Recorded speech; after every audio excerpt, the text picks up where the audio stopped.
Joining me now is Senator Tammy Duckworth, Democrat of Illinois. Senator Duckworth, a combat war veteran of the Iraq War, was recently appointed to the bipartisan task force advising the White House on how to reopen the economy. And Senator, I know you were traveling around Illinois today, so we're not on that phone call, but my sense from the reporting is that there's a lot of frustration with the failure of the White House to take a proactive lead on testing particularly. Is that sort of where you're at?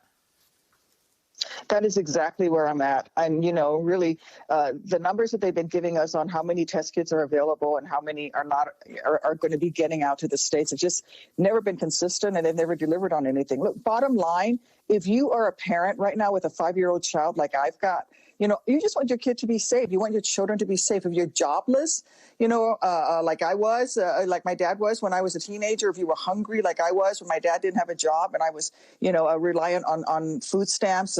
If you're sick and you need a ventilator, all you want is effective leadership. You want someone who's going to provide you with the help that you need and not someone who's just going to be out there trying to spread blame, which is what this president is doing. And I think you caught it just right on your show earlier today. You served in very senior levels, the VA, before you were a U.S. senator, and there's been some stories about the VA, whether it has adequate levels of PPE. There's some concern that there's not enough adequate PPE for those service providers in the VA, and obviously it's also its own system. Are you satisfied that the VA is properly prepared in addressing the crisis? Well, most people don't realize that the VA has a secondary mission. In addition to caring for our nation's veterans, the VA is the backstop. They are the healthcare system that will step in to help our civilian healthcare system when it gets to a point where, it can no longer provide the services to our population. I'm satisfied that the VA does have, as far as I know, all the equipment that it needs. I think what happened in some of the VAs was that they were preemptively trying to ration some of the equipment, thinking that, we're afraid we won't have enough PPE in the long term. I have called every one of the VA facilities in Illinois, and they have reassured me that they have everything that they need. There's another aspect to this crisis, which is anyone in any kind of sort of confined environment, long-term care facilities, nursing homes, the hardest hit folks in immigration detention, incarcerated, but also in veterans' homes, are at an elevated risk. These are places, naval ships, for instance, these are places where the disease spreads. There's been some awful stories coming out of veterans' homes specifically. Should there be national leadership right now on these sorts of facilities, some sort of directed effort to be targeting these places with PPE and testing and a kind of coordinated plan? Well, of course, if we had effective leadership in the White House, we would certainly have it. And we certainly have the capability within the Department of Defense. In fact, today, as I was traveling around Illinois, along with us was the commander of the Army National Guard. And he was speaking specifically to the fact that in some parts of the country, we actually have the National Guard stepping in to help alleviate some of the conditions in some of our jails, for example, where both inmates and officers are getting sick.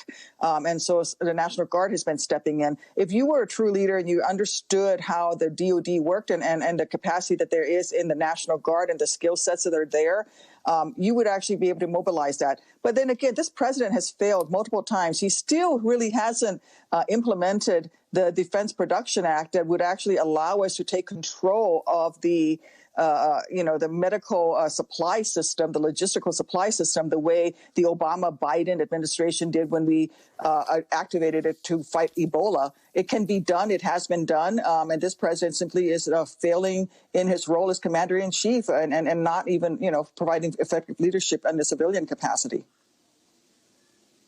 As I noted in the introduction, you were named to this task force about reopening the economy, which is enormous in terms of names.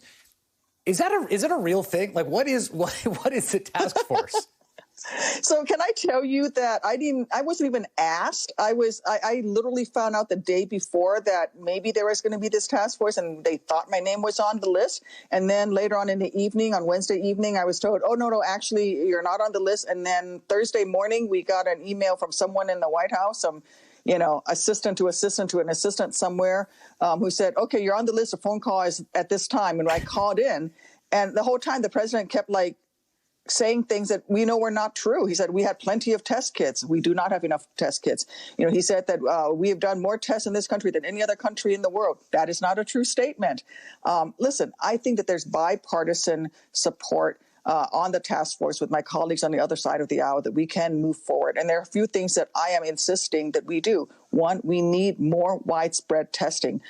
We need to make sure that we know who is getting back into the economy, whether those people are safe or whether, whether or not they have the virus, or whether or not, if we have the antibody test, whether or not they've had the virus. And then we need contact tracing to make sure that we know where folks are who have been in contact with others with the virus. We need more money for small businesses.